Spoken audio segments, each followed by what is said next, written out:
Retour au plateau pour la suite de cette émission. Nous abordons notre deuxième sujet, Mali, report de l'élection présidentielle. Les élections présidentielles prévues pour février 2024 pour mettre fin à la transition sont reportées à une date ultérieure sur un communiqué du gouvernement de transition au Mali ce 25 septembre. Ces élections connaîtront un léger report pour des raisons techniques, entre autres, selon le gouvernement, et parmi ces raisons, un litige avec une société française, IDEMA, impliquée, selon le gouvernement de transition, dans le processus au niveau du recensement, donc pour la révision des listes électorales. Certains s'y attendaient. Nous sommes en septembre, alors que dans quelques mois, les Maliens devaient aller aux urnes pour des élections, pour mettre fin à la transition. On annonce que ces élections sont reportées pour plusieurs raisons, parmi lesquelles des raisons techniques, comme je viens de l'évoquer. Germain Pouli, je voudrais bien commencer par vous pour réaction. Oui, non, on s'attendait un peu à, excusez-moi, à ce report, surtout que dès le début, les autorités maliennes avaient demandé 4 ans de transition. Excusez ma voix. Je vais vous permettre d'arranger votre voix. Je vais plutôt avec Horus. Votre réaction, surtout, qu'on s'attendait en quelque sorte à des élections en février 2024 pour la présidentielle, pour mettre fin à la transition. Et voilà, nous sommes en septembre. Les élections sont reportées. On ne sait pas si ce sera fait avant février. Jusque-là, aucune date n'est précisée pour le moment. Bon, mettons que... Alors, est-ce qu'on s'y attendait? Bon, il va de soi qu'ils avaient proposé un calendrier qui était plusieurs fois modifié. Oui. Je suppose que quand ils ont énoncé ce calendrier, ils l'ont fait en fonction de leur expertise et que cette expertise-là n'a pas été tenue en compte, n'a pas été prise en compte. Et donc, ils ont pris un calendrier qui, à mon avis, ne leur sied pas, et la preuve en est qu'ils ne sont pas prêts. Donc, la question, c'est... Pour vous, c'est parce que ce calendrier ne leur sied pas qu'ils ne sont pas prêts? Mettons que c'est une hypothèse que j'énonce, et je l'énonce tout simplement parce que le Mali a un précédent historique où on a effectivement déjà eu un président, disons un coup d'État suivi d'élections libres et transparentes. Donc ils ne sont pas novices dans l'exercice. Je veux bien croire qu'ils aient la volonté de conduire le peuple aux urnes afin de pouvoir... dégager un gouvernement viable pour la suite du processus de transformation du Mali. Mais maintenant, ce qui est vrai, c'est que ils ont essayé de toiletter les choses, de restructurer les choses et ainsi de suite. Et il est important que ces élections soient convenablement faites. Maintenant, peut-être le petit bémol que disons, la petite chose qui me fait tiquer, c'est peut-être le fait de ne pas avoir... Alors, il y a deux choses. Il y a le fait de ne pas avoir, comment dirais-je, énoncé une nouvelle date. On a besoin d'une nouvelle date. Le fait de dire on reporte ultérieurement, c'est très vague et ça nourrit les suspicions. Et puis après, secondo, je ne sais pas si dans le directoire actuel, les gens vont se présenter aux prochaines élections. Je ne sais pas si cette question-là a été mentionnée ou pas. Parce que ça aussi, cela peut être sujet à polémique.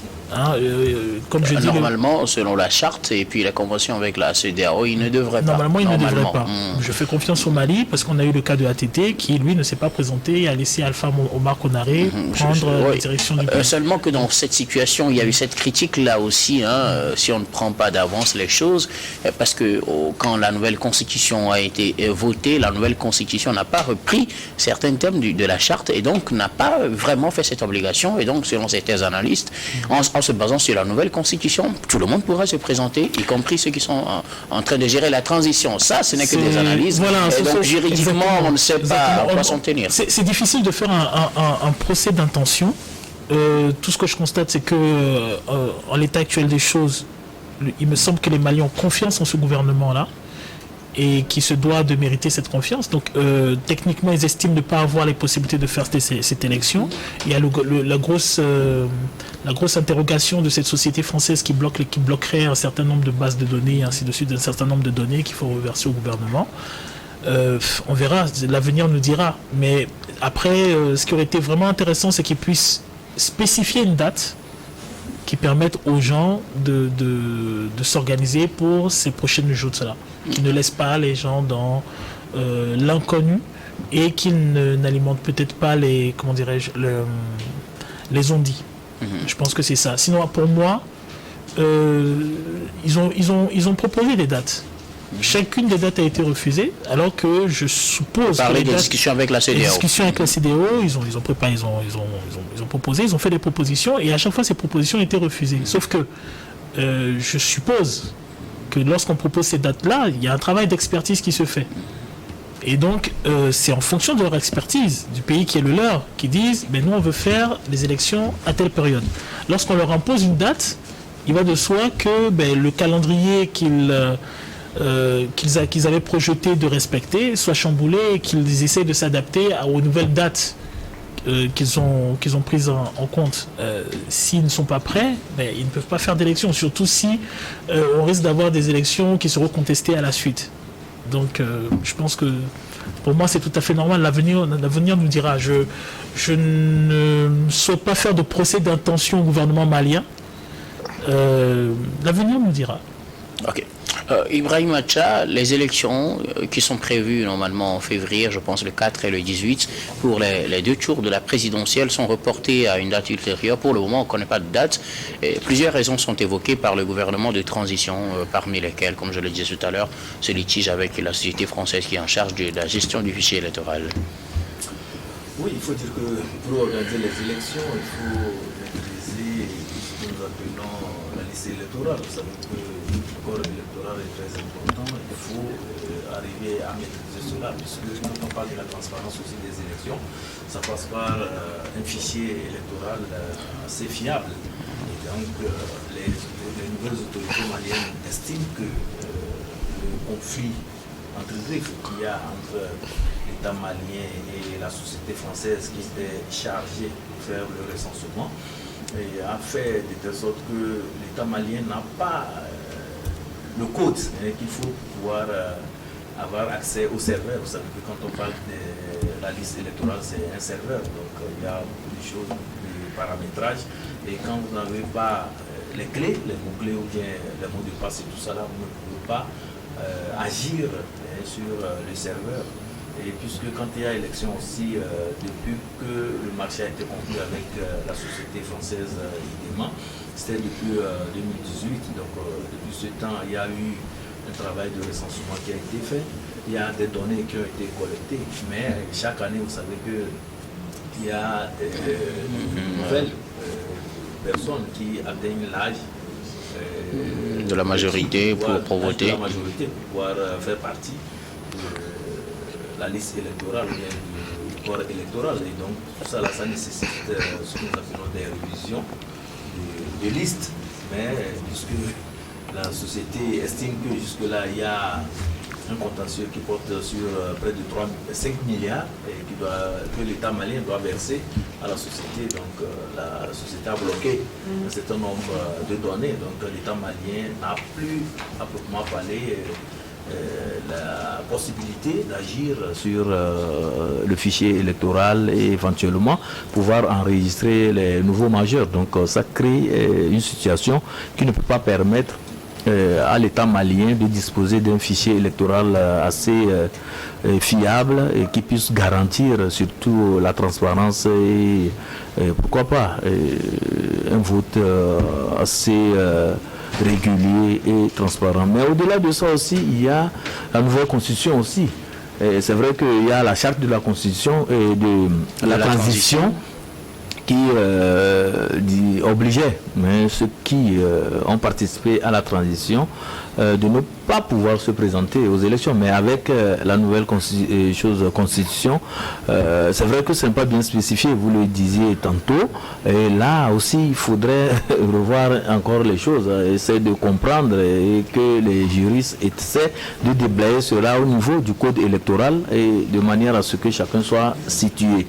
Et c'est pour cela aussi que l'État entend entrer en discussion avec l'organe chargé de la gestion des élections. Il y aura des discussions avec cet organe et voir éventuellement ce qu'il y a lieu de faire pour que le processus électoral puisse être enclenché. Bon, c'est dit que c'est un léger report. Un léger report, ça suppose que ça ne prendra pas, voilà, ça ne prendra pas trop du temps.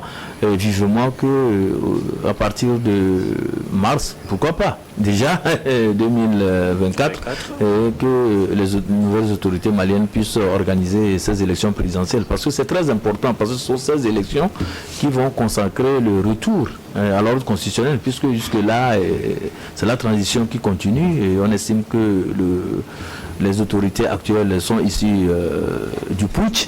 Et donc, ce n'est pas encore l'État, comme on le dit, ce n'est pas encore un gouvernement légal, un gouvernement qui tire sa légitimité du peuple, puisque pour tirer sa légitimité de la population, il va falloir aller à un scrutin électoral, aller à un scrutin, à la suite de ce scrutin, si vous êtes élu, voilà, et vous êtes celui-là qui est à même, à qui on a confié le destin de tout le peuple. Donc quand vous n'avez pas cette légitimité, jusque-là, on vous considère comme disons, un dirigeant de fait. Et là, il faut régulariser cela, il faut vite aller à ces élections. Je pense que vivement, les nouvelles autorités vont penser à cette éventualité et faire en sorte que les élections se tiennent dans un plus bref délai. Germain Pouli, votre réaction à la suite de cette annonce? Les élections présidentielles pour la fin de la transition prévues pour février 2024 sont reportées. Oui, moi j'ai une autre analyse de cette situation, parce que je ne pense pas qu'un simple différend financier peut amener à un report. Peut-être qu'on évolue vers... Surtout pour un État comme le Mali. Voilà, le Mali, on n'est pas obligé de payer cash, on peut toujours s'entendre. Je pense qu'on évolue peut-être vers un nouveau partenaire dans l'organisation de l'élection, où tout simplement les autorités veulent prendre plus de temps, parce que dès le départ, elles avaient exigé 4 ans.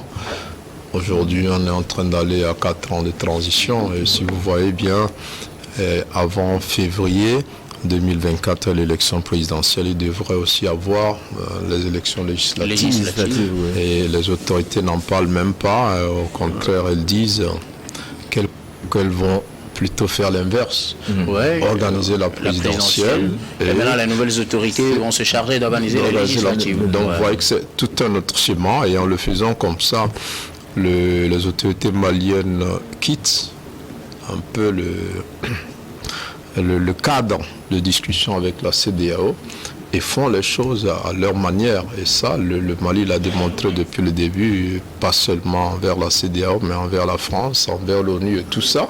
Donc c'est un pays aujourd'hui qui se dit souverain et qui prend les décisions de lui-même. Donc il n'est plus dans le schéma initial avec la CEDEAO.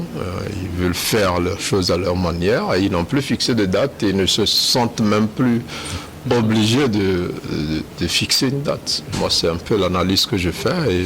Est-ce qu'ils ne se sentent plus obligés ou bien pour le moment, ils ne savent pas quand est-ce que les situations, les problèmes pourraient être réglés pour donner une date? C'est-à-dire que dès le départ, ils avaient donné 4 ans, espérant régler les problèmes surtout sécuritaires et un certain nombre d'autres problèmes avant d'organiser les élections. Aujourd'hui, on ne parle plus de questions sécuritaires, quand bien même il y a encore ces problèmes-là dans certaines parties du pays. C'est un autre argument. Et on a changé carrément de chronogramme. Donc, sur le processus qui est censé amener des civils à la tête de l'État. Donc, je pense vraisemblablement que les autorités ont un autre schéma qu'elles veulent mettre en œuvre de façon souveraine. Et on s'achemine donc vers là. Et quand on voit ce qui s'est passé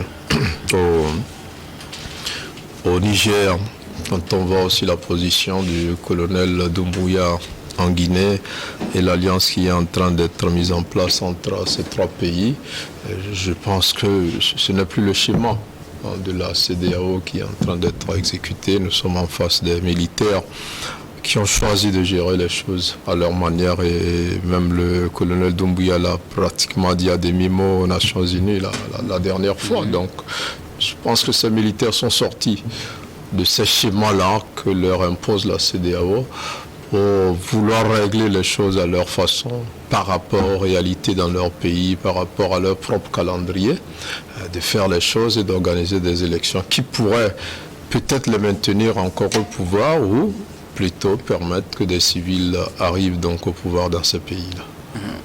Russe, est-ce que tout est aujourd'hui mis en œuvre pour prolonger d'une manière un peu subtile la durée de la transition pour arriver peut-être aux 4 ans proposés initialement, ou peut-être pour faire encore plus, ou bien c'est juste des questions d'organisation qui font qu'aujourd'hui on assiste à ce report, selon vous?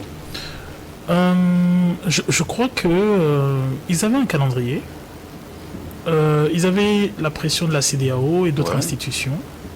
Qui les avait obligés initialement à les organiser en 2022. Exactement. Et puis finalement en 2024. Et donc, de fil en aiguille, on en est revenu au calendrier initial effectivement. Maintenant, comme je dis, c'est compliqué de leur faire un procès d'intention. Et comme je dis, le Mali a quand même ce passif d'avoir eu des coups d'État, mais des coups d'État aussi qui ont organisé des élections libres et transparentes où on a eu les civils de nouveau au pouvoir. Ouais. Et à l'époque, d'ailleurs, on en a eu un des quelqu'un qui n'était pas moindre, qui était Alpha Omar Konaré. Et donc, je pense que on peut légitimement faire confiance. On ne peut qu'observer. S'ils dépassent les 4 ans, on pourrait effectivement légitimement se poser la question de savoir si cela ne penche pas vers un genre de diktat. Ce qui est certain quand même, c'est qu'au vu des alliances qui se sont faites, au vu de, comment dirais-je, de la volonté d'une nouvelle gestion des États, c'est sûr et certain que même s'il y a des civils qui viennent au pouvoir, les militaires auront leurs pattes dans la gestion du pays, dans la gestion, dans l'organisation des institutions et ainsi de suite. Parce que ils ne font pas seulement que faire un coup d'État, ils vont, comment dirais-je, mettre tout le pays sous un nouveau type, un nouvel élan, sur un genre de nouveau paradigme de gestion de l'État. Et donc, il va de soi que les civils lorsqu'il y aura élection, ces civils qui vont de nouveau constituer le nouveau gouvernement, il va de soi qu'on attend d'eux qu'ils suivent la même dynamique.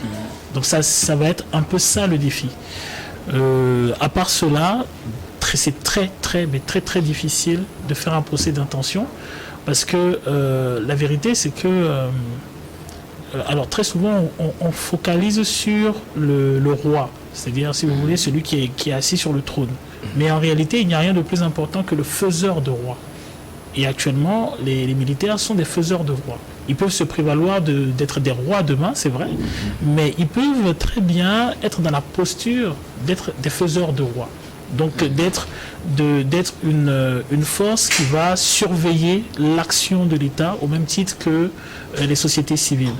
Je pense que d'une certaine manière, ça s'est déjà vu dans certains pays, quand on prend quand même le cas du Nigeria, où l'armée est très présente au sein des strates de l'État. Ça fait réfléchir. Et on voit des anciens généraux qui se sont exactement. Et ce n'est même pas seulement au niveau du Mali. On a ça aux États-Unis. On a des anciens généraux. Ulysse Grant était un ancien général. On a eu des généraux qui ont été présidents des États-Unis. Vous allez en France, vous avez eu des généraux qui ont été présidents. Donc, ce ne serait pas surprenant. Mais après, l'essentiel, c'est que le peuple se reconnaisse dans les décisions qu'ils vont prendre et dans le nouvel élan que l'on veut donner au continent et plus localement au Mali, au pays. Ibrahim Macha, on pourrait se baser sur ces raisons évoquées pour s'éterniser, pour faire plus qu'on avait proposé, peut-être même rester un peu plus longtemps qu'on ne l'imaginait. Non, mais il faut dire que la transition dure parce que les nouvelles autorités maliennes traversent des situations. Des situations parce que d'abord, lorsque ces autorités sont venues au pouvoir, il y a les sanctions de la CEDEAO aussi qui ont fait que ces nouvelles autorités n'ont pas pu déployer, à proprement parlant, le calendrier qu'ils avaient. Et non seulement ça aussi, n'oublions pas le contexte sécuritaire aussi qui fait que de temps en temps, ils sont obligés de revoir un peu la façon de faire, de réajuster l'appareil étatique et de préparer aussi les contre-offensives pour pouvoir mettre en déroute les djihadistes. Donc vous voyez que dans un tel contexte, il y a beaucoup de choses qui peuvent survenir et vont durablement bouleverser tout ce qu'il y avait comme calendrier républicain. Et donc le contexte sécuritaire, je l'évoquais tantôt, peut aussi faire que les choses ne soient pas vraiment au rendez-vous comme on l'aurait souhaité. Et en dehors de ça aussi, n'oublions pas que ces derniers temps, quand vous prenez que ce soit au niveau du Burkina, au niveau du Niger récemment et au niveau du Mali, les autorités militaires là qui ont pris le pouvoir veulent affirmer une certaine souveraineté.